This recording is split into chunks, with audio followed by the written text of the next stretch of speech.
Good morning, both of you.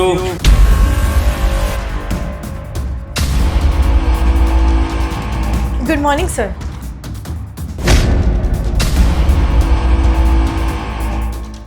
काफ़ी attitude है आप में। इंटरव्यू देने के लिए आए हैं, इंटरव्यूअर सामने खड़ा है और आपको खड़े होकर विश करने में भी प्रॉब्लम है। आई एम गेसिंग कि अगर आपको खड़े होकर विश करने में इतनी प्रॉब्लम हो रही है तो अगर इंटरव्यू में आपका सिलेक्शन हो गया तो उस कंपनी में आप मेहनत कैसे करेंगे? Sorry sir, good morning. No need of this formality. ये मैंने आप ही की भलाई के लिए आपको बताया, आपके करियर के लिए। अगर आप कहीं भी जाकर किसी को ग्रीट भी नहीं करेंगे तो क्या इंप्रेशन पड़ेगा आपका? बाकी मुझे फ़र्क नहीं पड़ता आप गुड मॉर्निंग विश करें या ना करें। It's your life, your choice. जाने दीजिए ना सर, कुछ लोग होते ही हैं मैनरलेस। सही कहा आपने।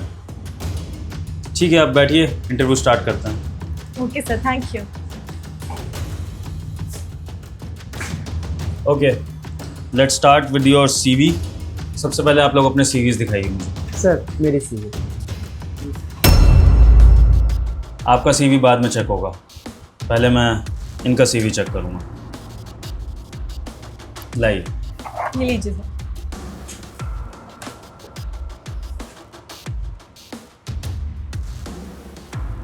Okay, nice.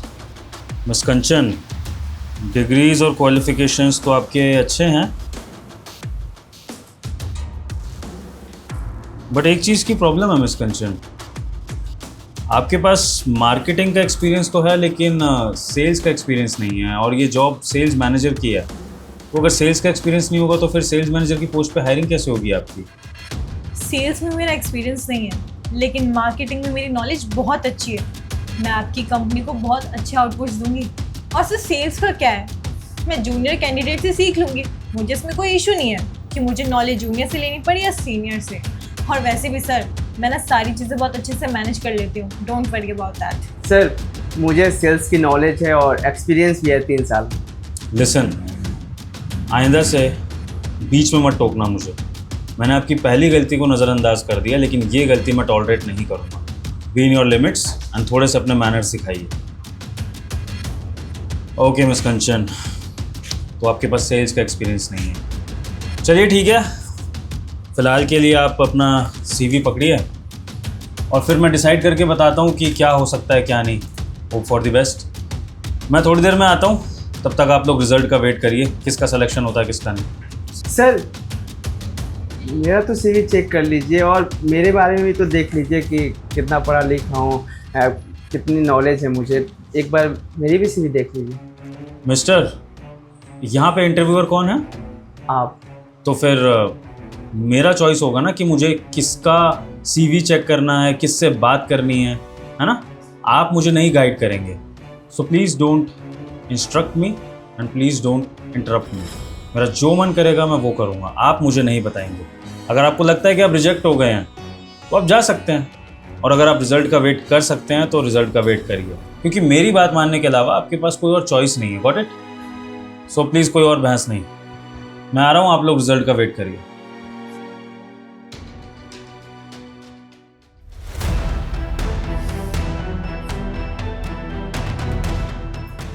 Thank you so much. ये आपने मुझे चुन्नी से बांधा था? हाँ, मैंने ही तुम्हें चुन्नी से बांधा था ताकि तुम सर के सामने मैनरलेस प्रूफ हो जाओ और सर तुम्हारा सीवी चेक भी ना करे। उसके बाद तो तुम्हें पता ही होगा कि क्या होता है। आपको शर्म आनी चाहिए ये सब करने से पहले। यहाँ पर इंटरव्यू देने आई है ना, तो यहाँ पर सिलेक्शन हमारे नॉलेज के दम पर होता है। सर के सामने हम अपनी सीवी दिखाते, अपनी एक्सपीरियंस दिखाते, फिर सिलेक्शन होता। आप बेईमानी करके सेलेक्ट होना चाहती हैं, ये बहुत गलत है। सिलेक्शन के टाइम पे ना ईमानदारी, बेईमानी कुछ भी काम नहीं आती है। और वैसे भी मुझे इस नौकरी की बहुत ज़्यादा ज़रूरत थी। मैं नहीं चाहती थी कि मेरे कंपटीशन में कोई भी रहे, इससे मैंने तुम्हारा पत्ता साफ कर दिया। अब तो तुम जानते ही हो कि नौकरी मुझे ही मिलेगी। तुम कहीं और नौकरी ढूंढ लो। ये बेईमानी करके अगर आप नौकरी ले भी लेंगे ना, तो देख लीजिएगा कभी खुश नहीं रहेंगे आप, क्योंकि सर नहीं देखे ये बेईमानी करते हुए, और भगवान सब देख रहे हैं। आपको आपके कर्मों की सज़ा जरूर देंगे, देखना आप। एक काम करो, जाके भगवान से ही नौकरी मांग लो। क्या पता तुम्हें वही नौकरी दे दे अपने मंदिर में। हाँ जी। So sorry for letting you wait guys. हमारी कंपनी ने डिसीज़न ले लिया है कि यहाँ पर जो सेल्स मैनेजर की पोस्ट है उसके लिए किसका सिलेक्शन होगा, एंड वो कैंडिडेट है mister Rahul. Congratulations mister Rahul, आप सेल्स मैनेजर की पोस्ट के लिए अपॉइंट किए जाते हैं। Thank you so much. Sir, what are you saying? आपने इसका सीवी तक चेक नहीं किया है और आप इसको सेलेक्ट कर रहे हैं, मुझे सेलेक्ट नहीं कर रहे हैं। सर देखिए, आपको मेरी क्वालिफिकेशन भी पसंद आई थी, उसके बाद आपने मेरी इतनी सारी डिग्रीज देखी और आपने ये भी देखा कि इसको मैनर्स भी नहीं है, फिर आप इसको कैसे सेलेक्ट कर सकते हैं? सर प्लीज सेलेक्ट मी। क्या करूँ आपके एक्सपीरियंस का मिस कंचन, जब आप इस तरह से प्लानिंग प्लॉटिंग करके दूसरों की जॉब खाने की फिराक में रहती हैं? आपको क्या लगता है ये जो आपने हरकत करी है राहुल के साथ, इसके बारे में मुझे पता नहीं है? सब कुछ मैंने अपनी आंखों से देख लिया था मिस कंचन।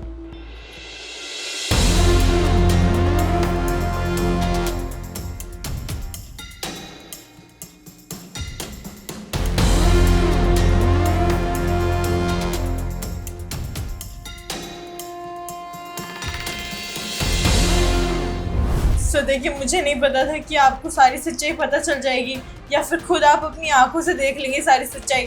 सर मुझे अपनी गलती का पछतावा है, बट प्लीज़ आप मुझे सेलेक्ट कर लीजिए। सर मेरे लिए नौकरी बहुत ज़रूरी है, प्लीज़ मुझे एक मौका दे दीजिए सर। अच्छी बात है मिस कंचन, आपको अपनी गलती का पछतावा है, लेकिन ये चांस आपको मैं नहीं दूंगा, ये आपकी किस्मत और भगवान देंगे। अगर आपकी किस्मत में होगा ईमानदारी से जॉब करना तो आप अपने आप को खुद एक मौका दीजिए, जाइए किसी कंपनी में और तरीके से इंटरव्यू दीजिए, ना कि किसी के खिलाफ प्लानिंग प्लॉटिंग करके। क्योंकि राहुल ने एक बात बहुत सही कही थी मिस कंचन, कोई देखे ना देखे भगवान सब कुछ देखता है। तो भगवान से डरिए और ईमानदारी से अपने करियर पर फोकस करिए, क्योंकि जो दूसरों के लिए गड्ढा खोदता है ना, वो खुद ही उस गड्ढे में सबसे पहले गिर जाता है। समझी? अब आप जा सकती हैं।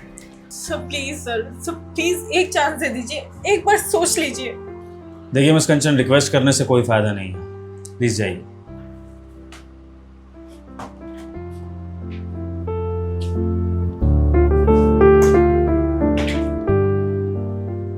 Thank you so much sir. सच बताऊं तो मुझे लगा ही नहीं था कि आपकी कंपनी में मेरा सिलेक्शन हो जाएगा।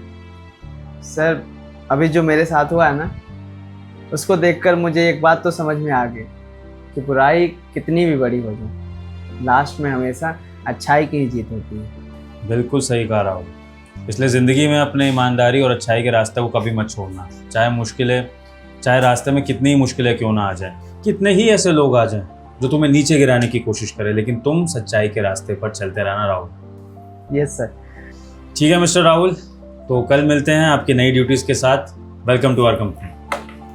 Thank you so much sir. All the best for future.